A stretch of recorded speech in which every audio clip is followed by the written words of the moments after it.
गुरुग्राम में deputy mayor और senior deputy mayor का चुनाव लगातार सुर्खियों में है। बार बार अभी कोर्ट से जब आदेश हुए थे कि 8 सप्ताह के अंदर वो चुनाव कर दिए जाए, परंतु वो मई के पहले हफ्ते की तारीख थी। उसके बावजूद किसी तरीके से चुनाव की तिथि तो निर्धारित की, परंतु उसके बावजूद भी चुनाव टाल दिया गया। कारण क्या है?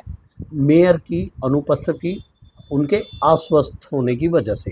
तो दोस्तों, ये मैं मान सकता हूँ कि जब वो अनुपस्थिति थी तो हो सकता है, ये बात अलग है, वो बीमार होंगे। परंतु अगले ही दिन कांग्रेस ने भी ये आरोप लगाए। अगले ही दिन मेयर साहिबा एक प्रोग्राम के दौरान, शुक्रवार को एक प्रोग्राम के दौरान झाड़ू मारती सड़क पर नजर आई।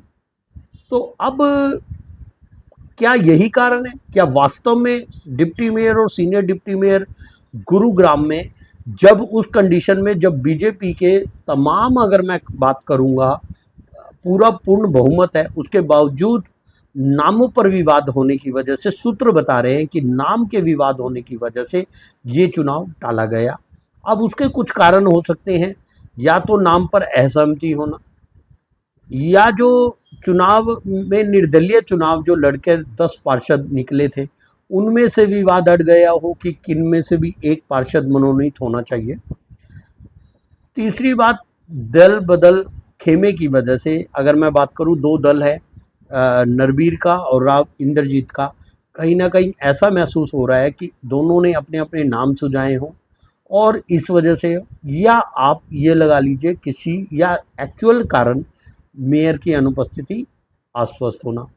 अब अगर मेयर के अनुपस्थिति में ये चुनाव अधिकारियों की तरफ से बोला गया कि अनुपस्थिति की वजह से ये चुनाव नहीं हुआ, तो दोस्तों आपको याद होगा मानेसर नगर निगम का उदाहरण हमारे सामने है।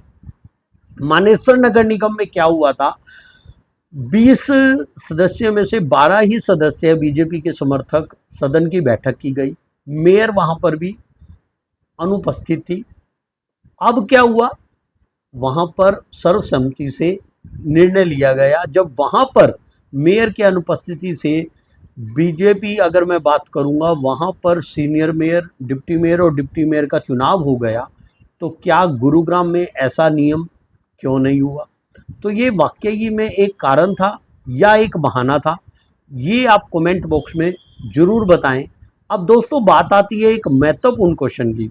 महत्वपूर्ण जो विषय है, नामों पर विवाद हो रहा है। जो सूत्र बता रहे हैं, 5-6 नाम सूत्रों में नाम उभर कर आ रहे हैं। उनमें नाम, जो पहला नाम है, बीजेपी में मुख्य चेहरों की तो बहुत कमी नहीं है, परंतु जो नाम है, नारायण भंडाना का नाम सुर्खियों में है। इसके अलावा कुलदीप यादव और ज्योत्सना यादव, अगर मैं बात करूं, ये भी नाम आगे बढ़ रहे हैं। रेखा सैनी, जो विधायक मुकेश शर्मा के करीबी हैं, उनका भी नाम सुर्खियों में आ रहा है।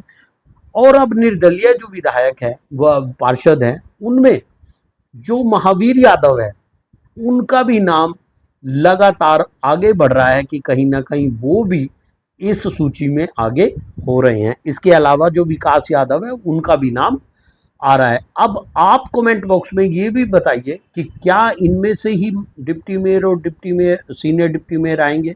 और अगर ये मेयर की अनुपस्थिति के वजह से हुआ, तो मानेसर का जो चुनाव हुआ वो मेयर की अनुपस्थिति में कैसे हो गया और क्यों हुआ? तो क्या वो यहाँ पर शर्तें लागू नहीं होती? और इसका सीधा सीधा यही अर्थ निकलता है कि कहीं ना कहीं गुटबाजी थी, कहीं ना कहीं आपसी असहमति थी, कहीं ना कहीं से कोई ना कोई नाम पर असहमति नहीं बनी थी। आप इस वीडियो को क्या देखते हैं, कमेंट बॉक्स में ज़रूर बताएं। और दोस्तों, जब यहाँ तक आई गए हैं, तो जिन्होंने मेरा चैनल सब्सक्राइब नहीं किया है, गुरुग्राम ब्रेकिंग न्यूज़ को फॉलो, सब्सक्राइब जरूर कर दीजिए। पल पल की अपडेट गुरुग्राम की ब्रेकिंग न्यूज़ के साथ। धन्यवाद। जय हिंद।